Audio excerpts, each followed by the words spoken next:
So friend, আবারও চলে আসলাম তোমাদের মাঝে ছোট্ট একটা ভিডিও নিয়ে। আজকের ভিডিওতে তোমাদের দেখাবো যে কিভাবে কোনো অ্যাপস ছাড়াই মোবাইলের ডাটা চেক করবে এবং কোন মাসে কত এমবি ডাটা ইউজ করেছো সেটাও দেখতে পাবে।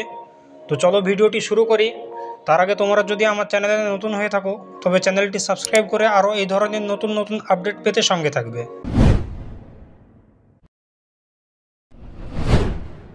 সো ফ্রেন্ড, সর্বপ্রথমে তুমি তোমার মোবাইলের সেটিংসটি অন করে নিবে। তো আমি এইখান থেকে সেটিংসটি অন করে নিলাম। তারপরে এইখানে পেয়ে যাবে মোবাইল নেটওয়ার্ক। তুমি যদি না পাও তাহলে এইখানে সার্চ বারে সার্চ করে নিতে পারো। তো এই মোবাইল নেটওয়ার্কের উপর একবার ক্লিক করে দিবে। ক্লিক করা হয়ে গেলে তোমার সামনে এরকম একটা পেজ চলে আসবে।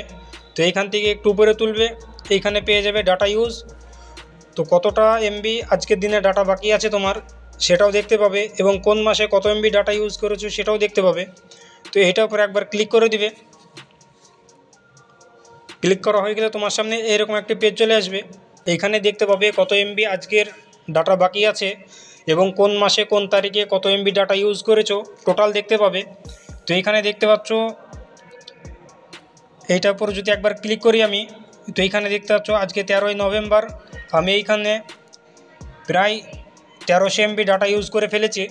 তো এইখানে যেটার উপরে ক্লিক করবে সেটা দেখতে পাবে। এইখানে যেমন দেখতে পাচ্ছ 5ই নভেম্বর আমি 1 জিবি ডাটা ইউজ করেছি। তো এইখান থেকে খুব সহজে চেক করে নিতে পারবে কত এমবি ডাটা ইউজ করেছো এবং কত এমবি বাকি আছে, বা কোন মাসে কোন তারিখে কত এমবি ডাটা ইউজ করেছো খুব সহজে দেখে নিতে পারবে। তো আশা করছি বুঝতে পেরে গিয়েছো কীভাবে চেক করতে হয়। তো এটাই ছিল মূলত আজকের ভিডিওটি যদি একটুও ভালো লাগে তবে চ্যানেলটি সাবস্ক্রাইব করে আরও এই ধরনের নতুন নতুন আপডেট পেতে সঙ্গে থাকবে।